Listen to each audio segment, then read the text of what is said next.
this is when you start to see the fruits of your labor, right? Because the first step is predictability and practice. I just need to do it over and over again, right? Then at first, when I'm doing it, maybe the first week I'm meditating for 3 minutes every day.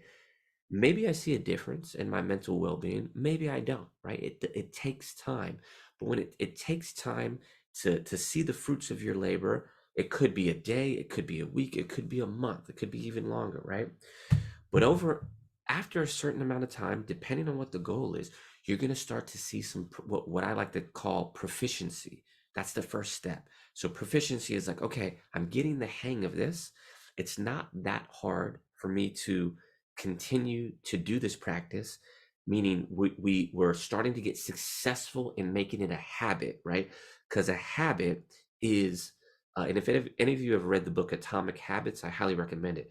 A habit is something we don't have to think about, right? So when you're trying to form a habit, which is here in the middle, psychological, or actually it's all three of these things, right? It's having that cue, it's translating from the want to do it to actually doing it. That's the psychological to the behavioral, and the predictability and practice is doing it over and over and over again.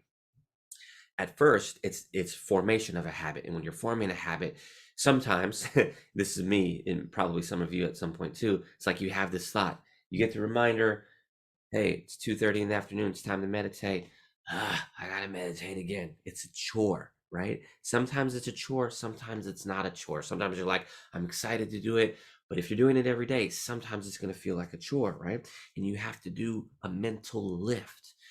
After a while, if you keep at it going over and over and over again, it becomes so habitual that it doesn't feel like a chore. You're just doing it. And when you do that, you start to become proficient in the practice, meditation, for example, right? And then after a time, if you continue to do it, and you most likely will once you pass that stage, you get that proficiency. Now we're getting into the phase of expertise, maybe even mastery, right? Maybe that takes years for different goals, whatever, right? But you get past just proficiency. Now you're starting to see a lot of fruits of your labor. Now you really have that compelling why. Somebody put that in the chat that I saw, right? Now you really get you're aligned with this purpose of this goal that you're reaching. And there's no question of whether or not this is a good thing for me to do. It's there, it's integrated authentically into my being of this is something that I do. It's a part of my identity.